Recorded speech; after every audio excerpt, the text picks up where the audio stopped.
Hello and welcome.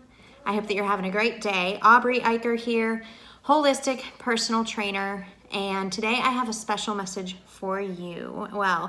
It's not just me that has a special message that I should say. Tune in. I am very excited to introduce my guest to you today for this special Valentine's Day message. We have 8 tips of happy relationships. We'll see you soon. Hey everyone, welcome. So I have Aubrey Eicher here, holistic personal trainer. We're in the Richmond Wellness Studio. And I have a very special guest today. Hi. Brian Tucker. Hi. My partner in creating a home together. And we are going to talk today about 8 happy relationship must-haves. Must-haves for you and your boo. Yes. So, future boo. This is our Valentine's Day special. Yeah. Welcome. Number 1, we have down good communication. And so we really kind of like batted back and forth some ideas on what we thought was most important for relationships to be happy and sustainable and all those kinds of things. And the first thing that I'd come up with was communication. And I thought back to, whenever you first start dating your significant other and you're communicating all the time. You're excited about getting to know this person more. You're doing it often. Maybe you're the people that text all the time. Maybe you're not. Maybe you talk a lot on the phone, whatever. But still, you have that excitement and communication. And what I want to say along those lines is encourage you to continue that and to prioritize making time for that and prioritize that special element of it. Yeah, and if you just make a commitment to keeping it up, whichever way works for you all. Like, everybody's a little bit different. Some people don't like to text that much. Some people need phone calls once a day just to check in. I just encourage everybody to just talk with your partner and see what works and try to encourage them in whatever their communication style is and do the best you can to make time for it. Nothing is worse than like laziness around communication. One person needs to talk, the other person won't make time for it, or vice versa. So do everything you can to just carve out the time during the day. If someone needs a little bit more than you, just be willing to kind of sacrifice around that and do the best you can to find those hours, carve out those minutes just to make that phone call or send a text message. Yeah. Even if it's just checking in and saying, hey, thinking about you. Yeah. Or whatever.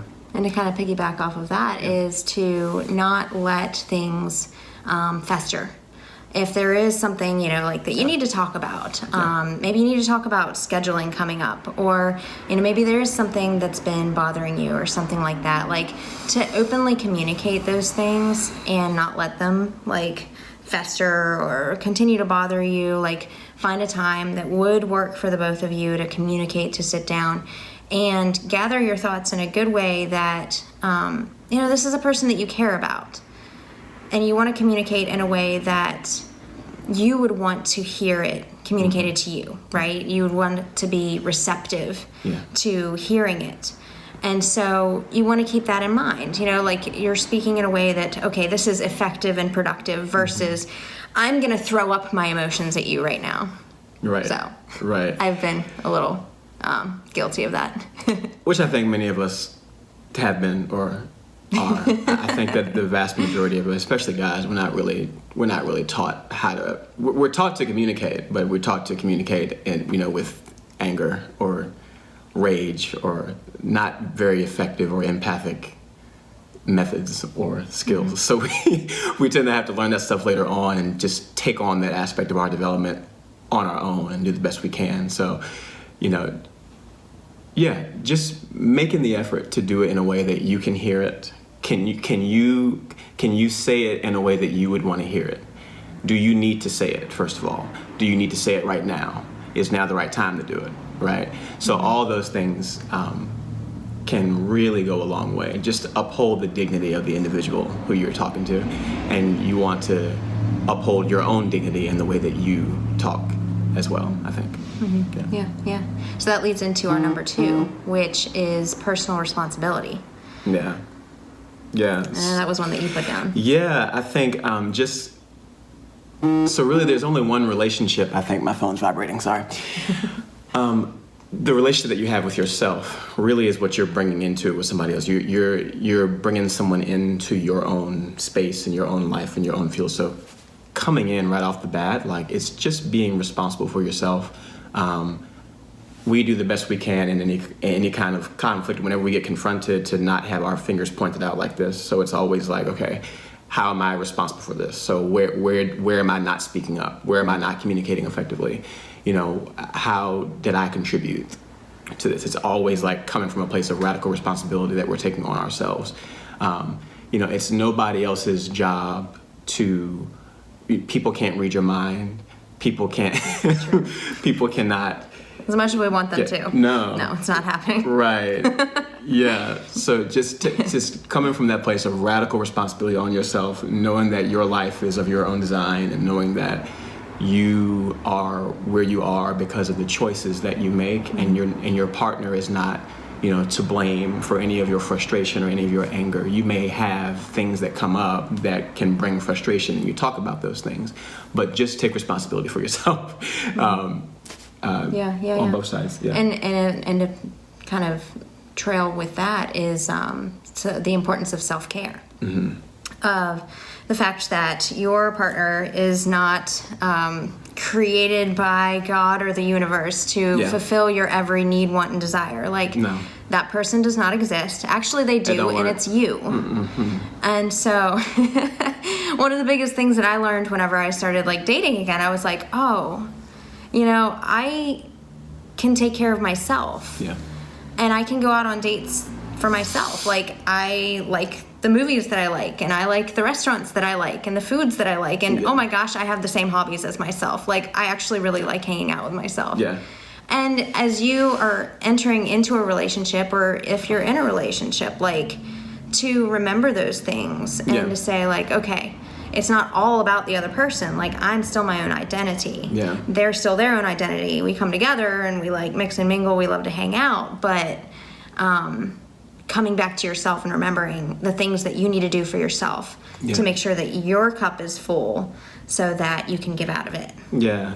I think that one of the biggest things I see and have seen over the years with couples is they'll kind of come together and they'll kind of isolate themselves so much inside of the structure of their relationship that they end up neglecting all the other things that they had going on prior to to getting there, you know, all their friends and their family. It may get harder to keep that up over time, but I mean, you know, you want to maintain all the other connections. You know, we have all this community, we have all these people who play these roles in our own life, in our own development. We don't want to neglect those things, you know, for a relationship. We're willing to connect and come together and bring the other person into those other parts of our lives, but not totally go the opposite direction and forget that the world exists outside of our relationship. And I think that encouraging that for yourself, and also you want to encourage your partner to take time for their self-care too. And so encourage them to go be with their friends and go be with their family. Not everything has to involve you.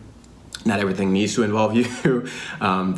They should be able to have time to go and hang out with their family, or spend time with their mom or dad, or hang out with their best good girlfriend if they want to. And you don't have to have a say or a hand in that.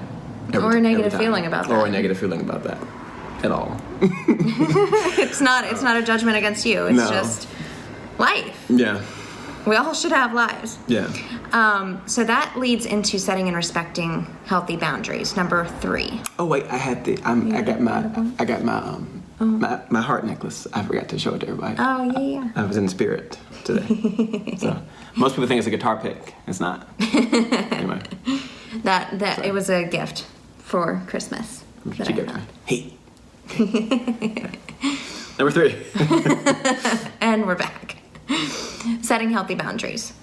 Setting and respecting healthy boundaries. So this is, I'm going to let you start with this one. Okay. You had put this one down. Yeah, I think so. Boundaries basically is what's okay with you and what's not. These are things that kind of come up early on. I think that most of us are not comfortable setting boundaries, like in general, and we're not raised to even understand what boundaries are, or that we are allowed to set them, or even how to set them, but it's Yeah, it's but you. it's a good thing. Yeah, and it goes back to personal responsibility too. But it's a really good and healthy thing to say. I do have limits. I have things that are okay, and there are things that are not okay, and it's your responsibility to know that about yourself and communicate that when you feel like a boundary has been violated.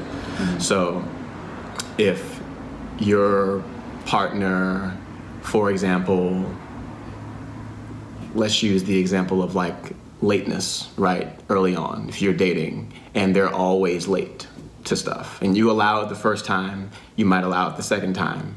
And the third time comes around and you allow it again. Now you're getting resentful and bitter and upset, and that's just accumulating inside of you and you're just pissed about it. You could say, hey, I know we both got a lot going on, but do you think we could maybe just communicate? If you're going to be a few minutes late, could you let me know? Because I was waiting for a little while. And it kind of, it's a little bit upsetting to me because I sit and wait, and I'm not sure I didn't hear from you. So do you think you could just communicate if you're going to be running a little bit behind? I'll make sure I'll try to do the same thing for you going forward. So set a boundary. Those boundaries are not supposed to be like rigid, like walls to block people out. Boundaries are actually a very healthy, like kind, empathic thing because you're giving people information about you. You're sharing very intimate information so the person can really get to know you and what you are like and what works for you and what doesn't.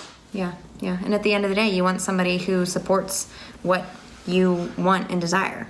And if that person is not the right fit, then that's okay. Like, don't have, I had to learn this one myself, don't have like a poverty mentality about, like, oh, there's only this one person and I can't live without them. Yeah. There's a lot of many different people. When I was dating, There's lots I of was people, y'all. really fascinated. Like, I got really fascinated right before I met him of the fact that any two people can actually come together upon a mutual agreement with how he said different we all are. Yeah. Like, it's amazing. It's fascinating. Because we're not all going to be like No. this perfect little puzzle piece. Like, we're still going to have some friction. We're still going to have like different ways that we see things. And that kind of leads into the next one, which is, I'm going to skip one here. Yeah. Embracing change and being flexible. Yeah. So with that, you had mentioned that one. And I agree with that. Just like, one, the other person's going to be different than you. They're going to have different views. Like, have an open mind. Just listen. You don't have to agree. You can agree to disagree. And you can still love and care for the other person. Like, it's a beautiful thing. Yeah. We don't all have to be, like, factioned out into, like, I'm going to go there. Left, right, whatever. The black and white world. It doesn't have to be that way. Yeah. So I'm not a fan of that at all. Yeah. It's disconnecting. It's not good. Just embracing your differences. Really, really embracing that. And also just being aware when you come together consciously as a couple that human beings are just always growing and always you're literally like you're evolving every day. Like at a cellular level, you're always changing and always evolving. So if you just take that cue and just know that, okay, I know this person today, they might be a very different person 6 months from now. So my job is not to control them or try to keep them how I know them. I should just allow them to be able to freely grow and evolve the way that they will, just like me. Because that's what you want for you. Right. Yeah. Support. Yes. So let's go back one. Making fun and adventure a priority. Oh yeah, that's a good one. Something that I've appreciated. Yeah. Well, I think life is just more fun when you're having fun. And, everybody's values are different. Everybody's, not going to have the same order to what they view as important to them in this life and what they're trying to get out of it. But I know that fun and adventure are things that we both value very much. Yeah. And we do really interesting, quirky things for a living. And we need a lot of movement and a lot of excitement and a lot of change and adventure and just that kind of flow in our lives, and it just doesn't work any other way.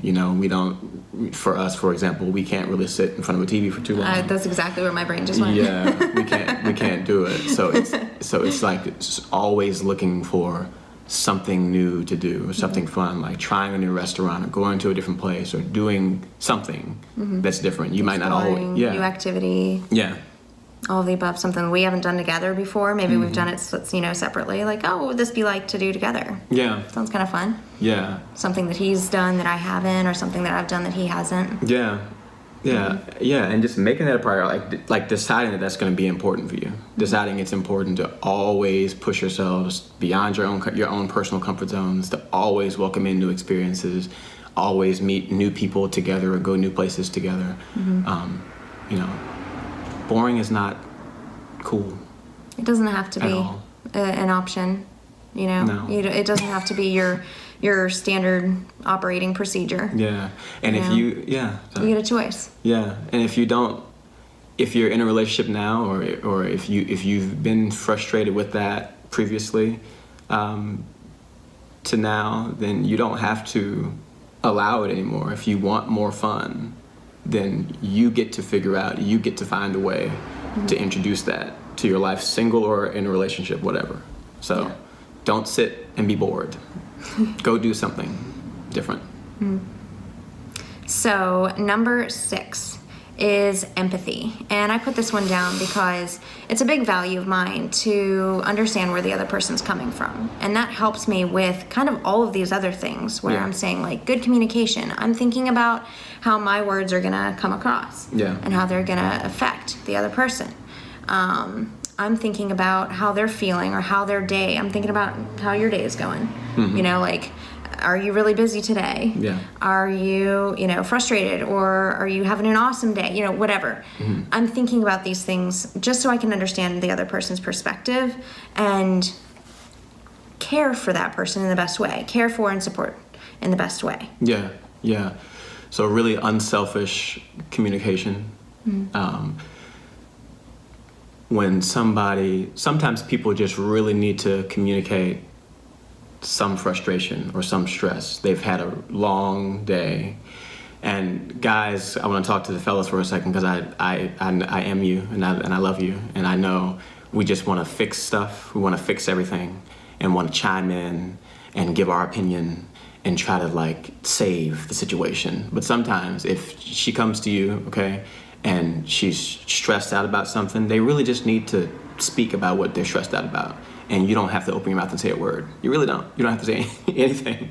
Just mirror back to the person. So Stephen Covey talks about empathic communication, and he's like, most of us are not taught to communicate. Most of us we're not taught to listen, really, ever in life. So we have to really learn to activate that as a skill set. So one thing that you can do to communicate empathically is just don't analyze or evaluate what they're saying. Just mirror back to the person what they're saying and let them know that you understand and that you hear them. Really, all they really want a lot of the time is to know that you heard what they said, and that what they said means something to you.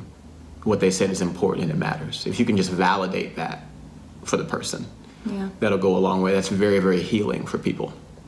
So fellas especially, next time she's talking about something, if it's stressful for her, just be quiet and just let it rock and just listen. It's all good, man. You don't have to fix anything all the time. Promise.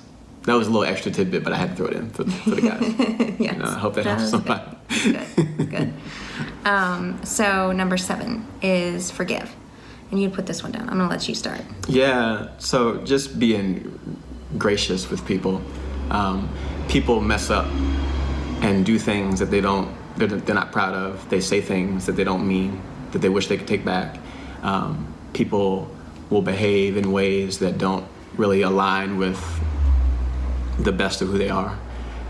People are humans. We're all beautifully flawed and imperfect. Every last one of us, right? So Nobody's perfect. Yeah, nobody is. And just through choosing to live life from a forgiveness mindset, from a gratitude mindset, just giving people grace, giving people the benefit of the doubt in a relationship. If something happens that pisses you off, or if the person didn't quite come through on something the way that you were hoping that they would, just finding a way to give the person the benefit of the doubt, trust that everybody has good intentions and is really doing the best they can with what they have. And you can, from that baseline of okay, forgiveness is my mindset, that just, it lets me off the hook. That my life is a whole lot less stressful because I'm a whole lot less likely to hold on to like little small petty grudges that really don't do anything to help further the relationship at all. Right. It just undermines it. Yeah. And it's not helpful. Yeah. Everything from like the person who cut you off in traffic to that one little snarky thing that your partner said that they probably didn't even mean to say. They were just in a bad mood. All these little things can really accumulate resentment inside of your body, and it's not good. It can make you sick. So learn that everything is not a personal attack. Yeah. You know? Yeah. It's not all about you. It's not all about us. Yeah. And that goes back again to personal responsibility. Like, that starts with us. Nobody can make us do something. Nobody can make us angry. Like, that is our reaction to that stimulus. Right. So, you know, the two people can react to the same stimulus two different ways. Yeah. How do you want to show up to whatever situation? Traffic, frustration, something didn't go your way. It's your choice. Yeah. So. Life just keeps on doing what life does. Right. So you can choose to be mad and stay mad, or you can, choose something else. Yeah. Yeah. I choose what feels good. Anger doesn't really feel good. But choosing to forgive and let go generally always feels good. Maybe it's not easy at first, but at some point you gain this greater sense of peace within you. Yeah. So I go with that. And number 8 is, I put this one down, keep it special. And this it goes along the same lines of like keeping it fun and adventurous and that kind of thing. But like, if you're in a relationship with your partner for, any really duration of time, particularly like if you're living together and life can become routine or mundane or busy and you don't get the time that maybe you used to or whatnot, like making it special, like leave little notes, leave a surprise here or there, like do something just like creative, spontaneous, out of the ordinary, just to say, hey, I'm thinking about you. You're special to me, and I love you, and I hope you're having a great day. Like I'm with you even though we're not always together, or that kind of a thing. That was really my thought with that. Yeah, just looking for how can you show up today just like a little tad bit differently than you did last week. Like it's small. It's really, really, really small. Like little things to go out of your way that you normally wouldn't do, or maybe just like that extra phone call, or like picking up that extra little small gift, or leaving an extra note, or doing something different that allows you to show up a little bit differently. I think can go a long way. Yeah. Like Yeah. it goes back to out of the ordinary. boredom and fun. Exactly. Doesn't Yes. work. It's really fun. Just try new things. Yeah. You might find out so many more things about your partner that you didn't know. Yeah. Like if they like freak out because you did something, freak out in a good way, like, oh my God, yay! Like, Yeah. boom, you found another gold mine. Like, Yeah. that you can show them that, you care and that kind of thing. Yeah. So. It doesn't have to stop, even as we grow older and get old. It's really, it's hard to look at, couples who've been in it for a long time, and they love each other very much, but they find each other boring in many ways, that they're not excited. They've kind of lost a lot of their life force energy is like kind of gone down a lot. It's just kind of withered away because they haven't found ways, or haven't made it a priority maybe, to keep the interest and the excitement and the fun and the spontaneity alive. So you have to figure out what works for you. You have to try. You have to just start doing things differently. It's going to look a little bit different for everybody. But go for it. Yeah. Yeah. Give it a try. See what works for you. So those are our top 8 happy relationship must-haves. Must-haves. So, number 1, recap, good communication. Number 2, personal responsibility. Number 3, set and respect healthy boundaries. Number 4, make fun and adventure a priority. Number 5, embrace change, be flexible. Number 6, have empathy. Number 7, forgive, have grace. And number 8, keep it special. So, happy Valentine's Day. We love y'all. Thank you. Happy Love Day, y'all. Have fun. Yes. Go love yourself. Love yourself. love everybody around you, and we will catch you soon.